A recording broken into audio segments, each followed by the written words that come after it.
she asked me to do this, and I didn't really know what I was going to present on. At the time, I was just working on my brand, which is called HDF Magazine, Hustle and Deal Flow, and I'll get into that in a second. And ultimately, we just talked like, hey, when we get closer, I'll figure it out, and we'll put something together, and that's how it'll go. So literally, I just put this presentation together. Do you have a remote? I'm looking. Oh, Does anybody sorry. see a remote somewhere? So I literally put this presentation together last minute, thinking about my journey. She just basically wanted me to talk about what it was I did with HDF, how to actually grow it on Instagram. Sorry. How this is better? Much better? Yeah. Okay.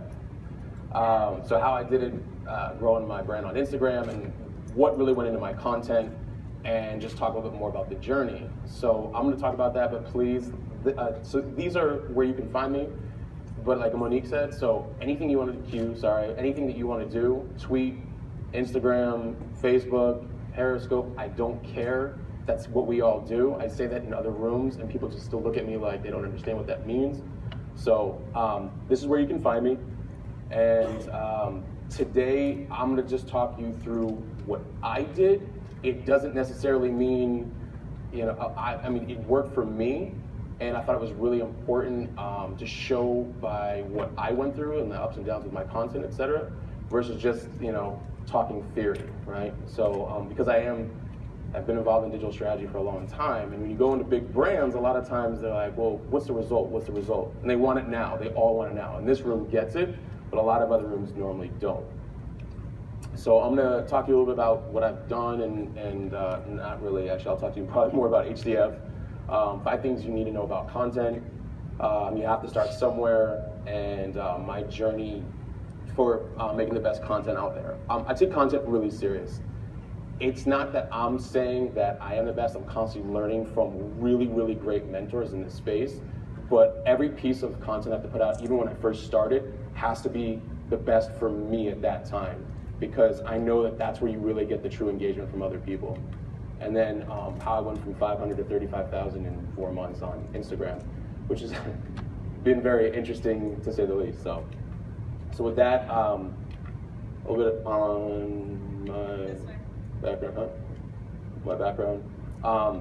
So I own my own consulting firm, but I've been doing digital strategy for a long time, for about 15 years. Had an epic failure in my early 20s for a tech startup. That actually taught me everything about back-end platforms, front-end marketing, front-end design. So it's been quite a journey. And then I actually spent a lot of time on Hustle and Deal Flow as well. And here's what happened with HDF. So I've been around entrepreneurship, VCs, big brands, startups, and what you see, and there's nothing wrong with online publications that, bless you, but a lot of times they feature the destination, right? So there's nothing wrong with Mashable. I like Mashable and TechCrunch and all of the, you know, Forbes and Inc. But they, in my opinion, are featuring all the destination, all the people who've already made it. And I've been around a lot of those people, and I've been around a lot of people who are on the journey. And I thought that from a content perspective, their journey was just more relevant to a lot of people who are out there. And that's why I created HDF.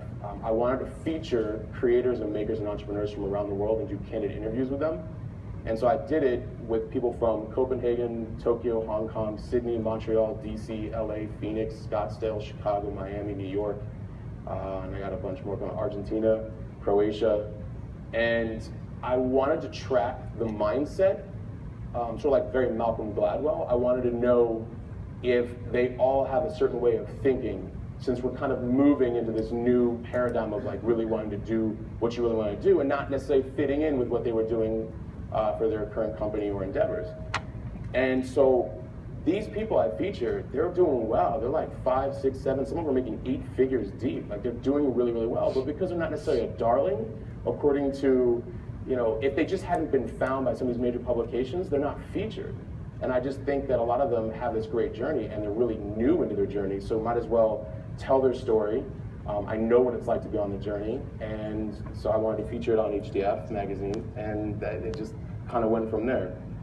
And I was also very careful about who I chose to be on there, because I wanted them to actually have character, sort of like vetting.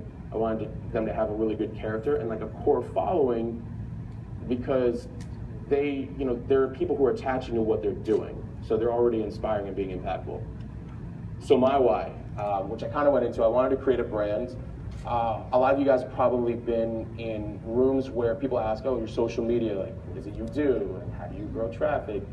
And they're all impatient. They all want it in 90 days or less. And they don't want to wait. They don't want to wait 18 months for the full, I don't want to call it payday, but like for that, where things start to really snowball and engage with your audiences. And so the idea was, okay, that's it, I'm done. I'm going to just do it for myself. I'm going to show you what I'm talking about, and then I'll open up all my numbers to you, and you guys can see how do you actually scale and drive traffic and do what you do with content. I wanted to establish a niche, so we already talked about that. I say we don't sell the dream, we document the hustle. Is this still good, by the way? And it feels like it's moving around. All right. I wanted to grow a community. Basically, I wanted to curate the world's creators, makers, entrepreneurs, and they're not just tech. Even though I came from a big tech background, they're fashion designers, they're musicians, they're DJs, one of them is a street artist who's also an Emmy award-winning Hollywood writer. The other one's a TV producer that created her own show that's coming out. And so they're product developers, a winery owner, and they're all in that age range of anywhere from like 22, 23 to like 39. That was by accident. I had no idea what was going to happen. And then, so I already said I want to document the journey. Influence, I wanted to, I talked about this, alluded to this, I wanted a platform where I could actually drive a lot of traffic to relevant content that meant something to an audience that I had already known I wanted to be a part of. And then to write. So this is kind of an interesting thing for me, because I was a closet writer. Not a lot of people knew I wrote. Most of my friends didn't know I wrote, except for maybe my family. And I did a lot of ghostwriting for certain platforms when we were doing like marketing campaigns for LVMH or World Trade Center or Krug Champagne or agencies. I was just always kind of handed it to write. I even helped my friends get into law school, med school, emails, like you name it. I just always ended up writing for people. I never really was doing it for myself. And so I needed a platform, and after I went through a lot of like changes last year, I thought, you know what, I want to create a platform and I want to put all my work out there. And this may or may not work. So 5 things you need to know about content. It's still king in my opinion, and it's growing. I actually don't have enough of it, and so we're actually working through to get more of it. People constantly want to have interaction. Once you develop a relationship with them, they want you to keep inspiring, they want you to keep giving them more content to go with, and it's changing, the landscape's changing. So Google is changing, its algorithm to have more relevancy in its content. You're seeing a lot of platforms go with more long-form content. Believe it or not, some of my pieces are anywhere from 2,000 to 4,000 words. You need to know who your audience is. I mean, I know we all talk about this with our clients in social media, but for yourself, like you really actually take a step back and think about it for yourself and who your audience is for you. And it's about constantly giving away value. So with HDF, I get to constantly talk about what these people are doing, but interact with them and then relate certain stories. And the other thing too is, I didn't want to do interviews where if you see on some of these websites, question, three sentence answer, question, 3 sentence answer, and that's it. 5 questions, done. I didn't want anything like that. I wanted an actual candid interview where you actually get to feel what they're going through and understand who they are and that they're approachable. It's very iterative. You have to constantly mold it and change it, and that's the same for your social media. That's a really big deal for your social media, because as you brand it and you have it look a certain way, you're going to constantly test and tweak according to what your audiences do. And the problem with a lot of big brands and companies when you work with them is that it's got to be, these are the guidelines, this is when you're going to post, this is when you do that. It's too structured, and social media is anything but structured, and content is constantly changing. So it's gonna, for me, I think it's going to be interesting what's going to happen with companies that have to adapt more to our type of environment. And you can't do it alone.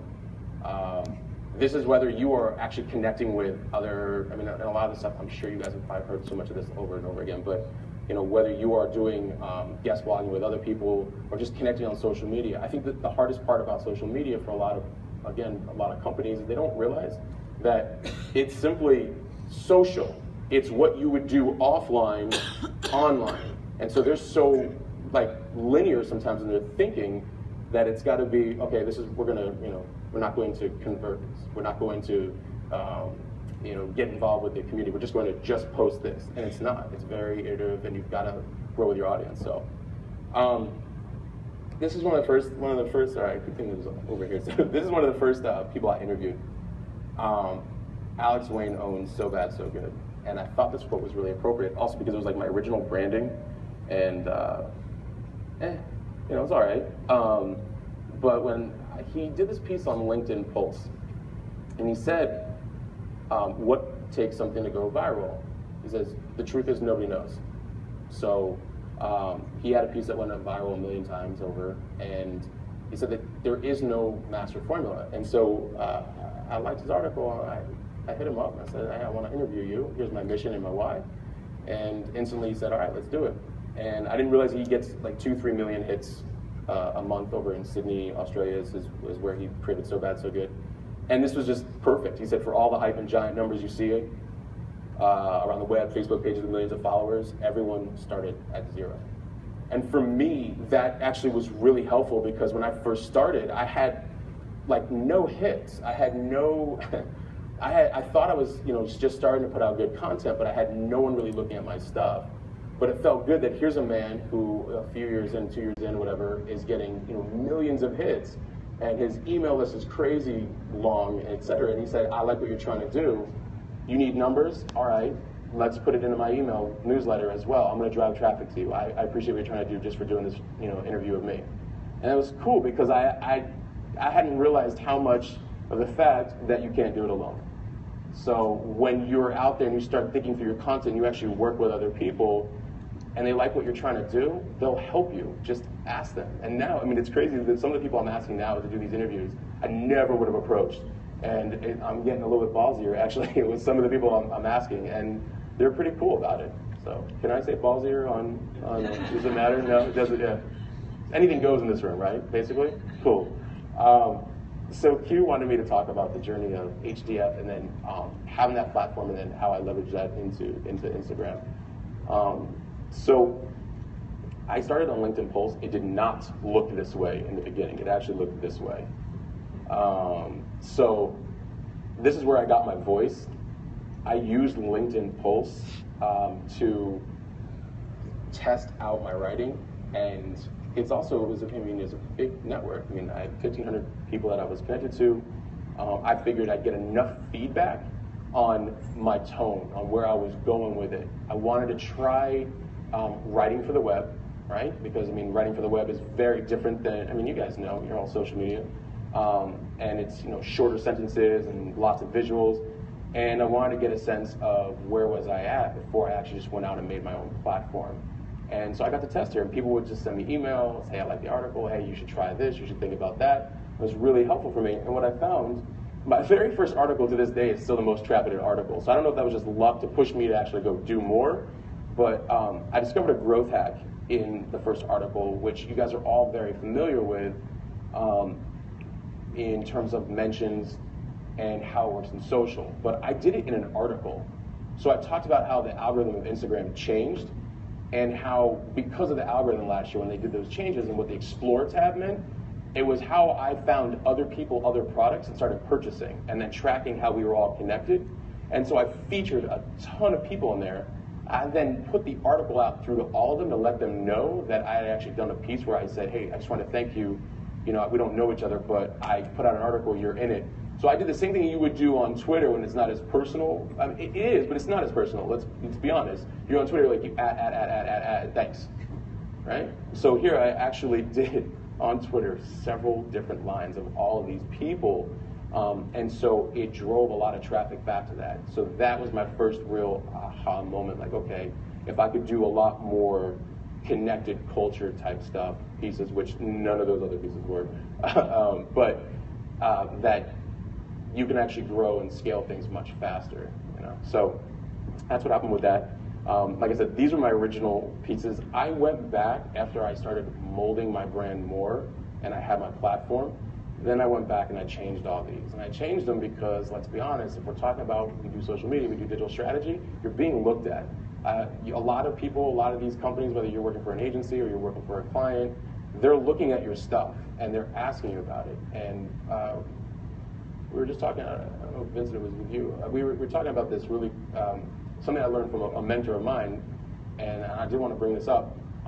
We were sitting in New York, and we were talking about with an agency who was an up-and-coming agency doing a lot of like the fashion brands, doing a lot of things, and essentially they were doing all their social media and influencer stuff and websites for everybody else. Their stuff looked kind of like shit, basically.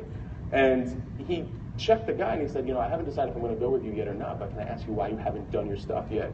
He said, oh, we don't have time. And he goes, I'd rather work with somebody who had time for themselves first and created their brand, created their essence, and took time to do their stuff first, because if you're putting yourself first, the importance of you, you're going to do the same work for me. He's like, I don't want you to put me first, I want you to put you first. So it was interesting because I got a life lesson out of that, and I thought it was, he did end up going with him, but he made him go through the ringer for a while. So then I went into creation. Now I was using InDesign. I am not a designer. I'm not a developer. But I've hung around with them for 15 years.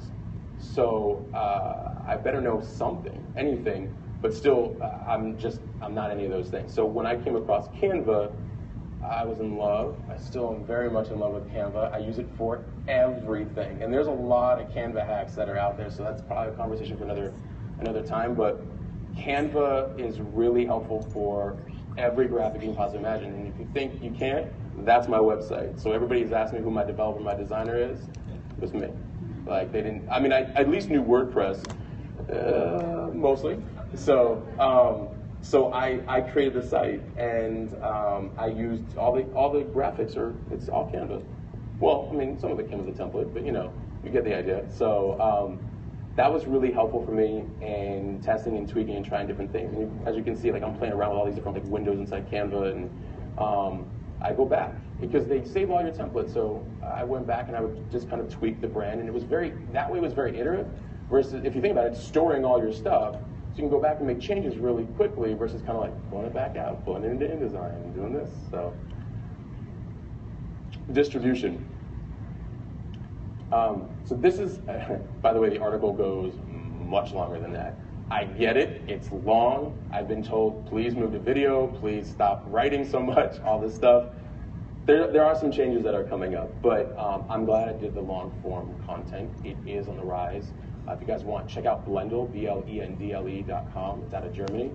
And they just proved that content is also moving more towards micropayment, believe it or not, just like iTunes. So I think they're doing something like New York Times or something like that, I'm not sure. But people want long form content, they want narratives, they want interviews, they want meaningful stuff, they don't want content mills, they don't want content for content's sake, they don't want the same interview over and over and over again, being rushed. So when I thought through my content, I had to think through several different components. Obviously easily share the content, and I just use the AppSumo widget. There's so many different share widgets. I just liked AppSumo the best because it would just seem to be so easy for people to use. That where I can easily capture people to subscribe. So I didn't want to be too invasive. Obviously, when you first go there, there's an opt-in, and then outside of that, there's the only other way that they can opt in. But I wanted, if you dig my content, please subscribe. It's not. I didn't want it to be too much in your face, etc. And it's been interesting. And actually, and I'll get into it, but Instagram drives about 20 to 30 signups a day, so it's pretty crazy. And then easily repurposed. So when I wrote content, I do a prologue in the beginning. Basically, I wanted to talk about what I learned from this. I've been told that it should go to video, so we're working on that. But I wanted to basically say, why did I actually interview this person? What was the whole meaning behind doing it? What did I learn from them? And then introduce them into the article. And then when I write for web. I don't write grammatically correct sort of. I had to switch my mind to think that way, where it actually made more sense. Like you feel like you're hearing them talk. And so that took a lot of practice. Again, back to LinkedIn Posts where I learned a lot of that. And so I wanted to take a quote. Well, what am I going to do with a quote? Let me test that out on Instagram and Facebook and LinkedIn, right? You see people who post like the pictures everywhere. So I might as well try and see, how can I use content to actually drive traffic back to the article, and then same with photos as well. So what I started doing was testing platforms, and you guys remember when I showed you Alex's, and then this eventually went into Lacey's. I grew up with Lacey, and when I did the interview, she's now actually in Hong Kong. But when I did the piece, I wanted to tweak the brand a little bit, so you can see, like, I start to play around with it, like a little graphical element, a little bit of the typography changes. Obviously, you can't read it as well with the black, but again, iterative, right? I'm just testing it out and seeing what works. And so that also went online, and then it started changing. I started doing different tweaks, so you can see like the HDF down at the bottom, certain clean parts. I interviewed Tuft and Needle here in downtown Phoenix. So it constantly changed and morphed, but ultimately what I figured out was Instagram won. And here's what I figured out. That picture, that quote, I only had 400, 300 some people who followed me on Instagram. I used it not at all for my personal. If you go there and you scroll all the way down, by the way, you'll see I've archived it, like just pictures from travels and random occurrences. I just haven't taken it all down yet. So that got like 49 or 50 likes. That's not, when you think about social media and virality, it's not much. But why is it then on LinkedIn, when I had 1,500 people I'm connected to and like maybe nearly 2,000 followers, I got like 3 or something like that. So there was something I was missing, but I figured out that if Instagram, if I can get that many likes like that, just like it just came, okay, then there's something going on, and I should maybe look a little bit further into it, and we'll get into that here in a minute, or now.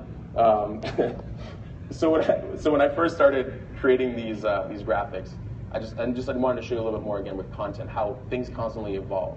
And the reason why, by the way, the reason I have to bring that up is because a lot of people don't start because they think it has to be perfect. It really doesn't have to be perfect. Just put your best foot forward, and it will morph and change. And I know every guru, or every motivating, you hear it, like, just take your first step and all that stuff. But it's true. Just don't think about it. Just put it out there, and then listen to what people are telling you. And chances are, it's better than you think. You're just going to be your own worst critic. And it's like any craft. You keep working on it. You keep like morphing and learning all of the tweaks to it. So then I started adding like my website, because I started thinking about branding. So here's the deal: if whether it's for your company or for yourself, I highly urge you to do something for yourself. Always, no matter what, create anything for yourself. Have a platform. Trust me, you'd be surprised when you have your own platform. The online publication's growing, but people ask me about it all the time, like it's Forbes, and it's not. It's like, oh, you're right, this many followers. You guys are, this big. So, but always brand it. Brand your stuff, especially because it starts getting shared. Once it really starts getting shared heavily, it's cool to have it there. I don't care if people tweak it, rip it off. A lot of people copy. It's fine, as long as it's somewhere branded, so it drives someone back to the name, or oh, I think I've seen that name before. Oh, I want to go check it out. Then I started thinking about call to actions with LinkedIn. Now, obviously, you can't click the photo, but believe it or not, people will respond. I started realizing that once you start growing an audience, they'll figure out how to click on it in the bio, so I would put it down in the caption. We'll talk about that. Then I took away the box and did a little bit more cleanly. It's probably because of the lighting a little bit hard to see. Mine's very like black and white, like I do a lot of layover graphics. Again, all this is done in Canva. People also use WordSwag, so that's an app you might want to check out for Instagram. I'm very anal with my content, so like I'll actually dedicate about anywhere between 2 to 4 hours a day on Instagram alone. So we'll get into that. And then this is the latest, where I said click link in bio. Simplicity. I just started kind of breaking it down a little bit more, stuck at the branding, changed typography. So I just wanted to show you that things test and tweak over time. It just happens. When I'm not